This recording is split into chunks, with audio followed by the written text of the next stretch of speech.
오늘 본문 1절에서 언급되는 로마 황제 가이사 아구스토의 본래 이름은 가이우스 옥타비우스입니다. 가이사 아구스토는 식민 국가인 이스라엘의 과세를 목적으로 호적 조사를 명령하였습니다. 본문 1절 누가복음 2장 1절 말씀을 보십시오. 그때 가이사 아구스토가 영을 내려 천하로 다 호적하라 하였으니, 자, 본문 3절 말씀 누가복음 2장 3절 말씀을 보십시오. 모든 사람이 호적하러 각각 고향으로 돌아가매. 예수님의 육신의 부모인 요셉과 마리아도 본적지인 베들레헴에서 호적 등록을 해야 했습니다. 본문 4절 누가복음 2장 4절 말씀을 보십시오. 요셉도 다윗의 집 족속이므로 갈릴리 나사렛 동네에서 유대를 향하여 베들레헴이라 하는 다윗의 동네로. 그러나 전 인구가 호적 등록을 위해서 대이동을 하고 있는 상황이었기 때문에 당시 베들레헴에는 숙박시설이 여의치 않았습니다. 마리아는 오랜 여행 끝에 베들레헴의 한 마국간에서 아기 예수님을 해산하기에 이르렀습니다. 성경은 이렇게 증거합니다. 본문 6절 보실까요? 누가복음 2장 6절 말씀입니다. 거기 있을 그때 해산할 날이 차서. 자, 여러분, 그런데 당시의 호적 등록은 남자들에게만 해당되는 것이었습니다. 그러기에 여성인 마리아, 특히 해산달이 가까운 마리아는 굳이 나사렛에서 베들레헴까지 먼 거리를 힘들게 여행할 필요가 없었습니다. 그럼에도 불구하고 마리아가 남편 요셉을 따라서 무거운 몸을 이끌고 장거리 여행을 하며 베들레헴으로 간 것은 미가 선지자의 예언을 성취하기 위한 하나님의 오묘하신 섭리와 인도하심 때문이었던 것입니다. 여러분, 인간은 자신의 뜻과 계획에 따라서 세상을 살아간다, 그렇게 생각하지만 그렇지 않습니다. 하나님께서 하나님의 방법으로 하나님의 구원 역사를 이루어 가십니다. 우리는 잠언 16장 9절 말씀을 잘 알고 있습니다. 이 시간 우리 잠언 16장 9절 말씀을 믿음으로 좀 붙잡았으면 좋겠습니다. 함께 읽도록 하겠습니다. 사람이 마음으로 자기의 길을 계획할지라도 그의 걸음을 인도하시는 이는 여호와시니라. 아멘. 유대 땅 베들레헴의 한 구유에서 탄생하신 예수 그리스도의 탄생은 미가서 5장 2절에 예수 그리스도의 탄생의 예언을 성취하는 놀라운 사건이었던 것입니다. 미가서 5장 2절 말씀을 보시겠습니다. 베들레헴아 에브라다야, 너는 유다 족속 중에 작을지라도 이스라엘을 다스릴 자가 내게로 나올 것이라. 그의 근본은 상고의 영혼에 있느니라. 할렐루야. 하나님께서 인도하여 가시는 것입니다. 마리아의 길을 하나님께서 인도하셨습니다. 여러분, 요셉의 고향인 베들레헴은 구약 당시 다윗 왕손들의 거처였습니다. 지금 베들레헴에 호적하러 온 사람들 가운데는 여전히 다윗 왕실의 후광을 입고 부와 영화를 자랑하는 권세 있는 자들이 많이 있었습니다. 그러나 당시에 그리 인정받지 못했던 직업인 목수 출신인 요셉은 당시 작은 동네이며 숙박시설이 변변찮은 베들레헴에서 미처 여관을 마련할 수가 없었습니다. 우리는 여관이라고 하면 생각하기에 여인숙보다는 조금 좋고 모텔이나 호텔보다는 조금 더 좋지 않은 그런 숙박시설로 생각할 수도 있지만, 예수님 출생 당시의 여관은 돈 많은 부자들이 편하게 쉬던 숙소였습니다. 결국 요셉은 간신히 한 마국간을 거처로 잠자리를 마련할 수가 있었습니다. 화려한 왕궁이 아닌, 돈 많은 사람들의 숙소인 여관이 아닌 볼품없는 마국간, 당시에 가난하고 소외되며 비천한 자들이 거처하던 마국간, 바로 그곳에서 예수님이 탄생하셨습니다. 그래서 탄생하신 예수님을 강보에 싸서 구유에 누입니다. 오늘 우리의 본문 7절, 누가복음 2장 7절 말씀 같이 한번 읽도록 하겠습니다. 첫 아들을 낳아 강보에 싸서 구유에 누였으니 이는 여관에 있을 곳이 없음이로나. 여러분, 찬송가 108장 이렇게 시작합니다. 그 어린 주 예수 눌 자리 없어 그 귀하신 몸이 구유에 있네. 찬송가의 가사처럼 예수님이 누우실 자리가 없어서 추하고 더러운 냄새가 나는 구유에 예수님을 누였지만, 가만히 생각해 보면 구유보다도 훨씬 더 추하고 냄새나는 우리의 심령에 예수님이 찾아오심은 말로 할 수 없는 놀라운 은혜입니다. 오늘 우리는 성탄절의 이 사실을 분명히 기억하고 감사해야 합니다. 지극히 존귀로우시고 영원하신 우리 예수님이 낮고 낮은 모습으로 이 땅에 오셨습니다. 우리 예수님은 이 땅의 죄인들을 구원하시기 위하여 모든 존귀와 영광을 버리시고 지극히 낮고 낮은 모습으로 우리들을 찾아오셨습니다. 그 은총의 결과 우리는 예수님과 더불어 하늘 영광을 덧입게 될 존귀한 성도들이 되었습니다. 오늘 우리의 본문 조금 뒤쪽에 보시면 예수님이 탄생하시던 날에 일어난 일을 성경은 이렇게 증거합니다. 누가복음 2장 10절에서 14절까지의 말씀입니다. 제가 10절 읽습니다. 천사가 이르되 무서워하지 말라. 보라, 내가 온 백성에게 미칠 큰 기쁨의 좋은 소식을 너희에게 전하노라. 11절 함께 읽겠습니다.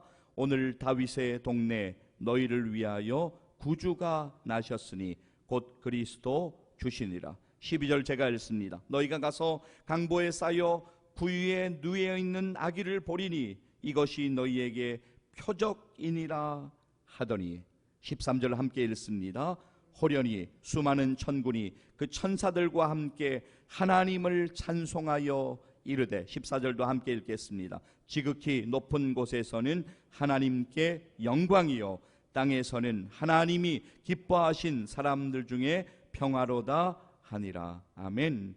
그렇습니다. 우리를 죄에서 구원하시기 위하여 육신을 입으시고 이 땅에 오신 예수님, 임마누엘이신 예수님이 탄생하심은 큰 기쁨의 좋은 소식인 것입니다. 마태복음 1장을 보면 요셉에게 주의 사자가 현명하여 이렇게 전합니다. 마태복음 1장 21절 말씀입니다. 아들을 낳으리니 이름을 예수라 하라. 이는 그가 자기 백성을 그들의 죄에서 구원할 자이심이라 하니라. 아멘.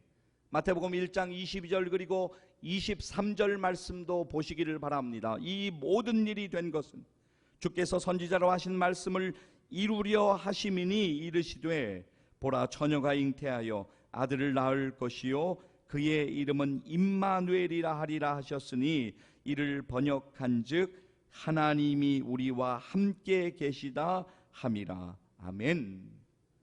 여러분, 주일의 본문 말씀을 기억하십니까? 마태복음 20장 28절 말씀은 이렇게 말씀합니다.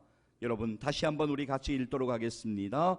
인자가 온 것은 섬김을 받으려 함이 아니라 도리어 섬기려 하고 자기 목숨을 많은 사람의 대속물로 주려 함이니라. 아멘. 그렇습니다. 사랑하는 여러분, 예수님은 공생애를 통하여 섬김의 도를 보여주셨고 십자가 대속 제물로 희생하시기까지 섬김의 도를 실천하셨습니다. 여러분, 인생이 길다고 생각하며 방심하지 마시기를 바랍니다. 인생은 참으로 짧습니다. 정말 그렇습니다. 예수님께서는 우리가 남은 생애의 시간 가운데 예수님을 본받아서 섬김의 삶을, 그리고 사랑을 실천하는 삶을 살기를 원하십니다. 그러한 삶을 살아가시기를 간절히 소망합니다.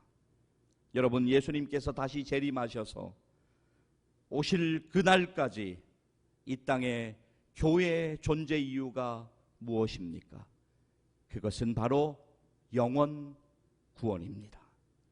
예수님 믿지 않는 사람들이 예수님 믿고 놀라운 구원의 은혜를 경험하는 일, 그리고 이미 예수님 믿는다고 하는 사람들이 말로만 예수님 믿는 것이 아니라 예수님을 따르는 제자가 되어 예수님의 사랑을 전하는 일은 그 무엇보다도 중요한 일입니다. 그것을 위해 부름받은 우리들이 모인 공동체가 바로 교회입니다. 우리 교회 공동체의 목적은 바로 영혼 구원입니다. 이 땅에서 조금 더 많은 것을 누리고, 이 땅에서 조금 더 건강하게 살고, 이 땅에서 조금 더 부하게 사는 것보다 훨씬 더 소중하고 가치 있는 일은 하나님의 부르신 뜻대로 살아가는 것입니다. 복음을 전하는 아름다운 발, 우리의 발걸음이, 우리의 남은 생애의 발걸음이 하나님이 기뻐하시는 발걸음 되기를 간절히 소망합니다. 소외되고 연약한 사람들을 향하여, 가난과 억압과 고통 속에 살고 있는 사람들을 향하여, 또한 예수 그리스도의 복음이 필요한 사람들을 향하여, 그리고 여러분 가까이에 있는 여러분의 가족들과 여러분의 형제, 자매, 남매, 친지들을 향하여 나아가셔서 예수 그리스도의 복음과 예수 그리스도의 사랑을 전하시기를 간절히 축복합니다. 오랜 기간 동안 우리나라에서 성탄절의 대표적인 연극으로 자리매김한 연극이 있습니다. 빈방 있습니까? 라고 하는 제목의 연극입니다. 이 연극은 미국에서 실제로 있었던 이야기를 극화한 작품입니다. 1977년 가이드 포스트 또 다이제스트 등의 월간지를 통해서 소개되기도 했습니다.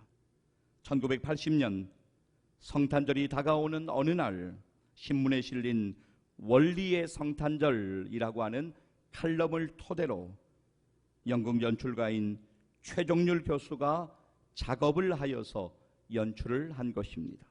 줄거리는 이렇습니다. 성탄절 연극을 준비하고 있던 한 교회 고등부 연극반에서 연출을 맡은 그 교사는 학생들의 반대에도 불구하고 지능의 발달이 더딘 덕구에게 조연급인 여관 주인 역을 맡깁니다. 또래 아이들보다 이해력이 조금 부족하고 느렸기 때문에 모든 면에서 소외되고 있었던 덕구에게 자신감과 성취감을 체험하게 해주려는 그 고등부 교사의 선한 의도였습니다. 연극을 준비하는 동안에 덕구는 눈물겨운 연습으로 자신의 약점을 극복해 갑니다. 대사가 길지 않고 대사는 한마디였는데 그것이 사실 덕구에게는 너무너무 어려웠습니다. 마침내 성탄절 연극을 공연하는 날이 되었습니다. 객석을 가득 메운 사람들 앞에서 연극은 매끄럽게 진행되었고 연극은 드디어 클라이막스를 향해 가고 있었습니다. 드디어 덕구가 등장하는 여관 장면에 이르렀고 요셉과 마리아는 여관집 주인 역할을 맡은 덕구에게 이렇게 사정을 합니다. 빈방이 있습니까?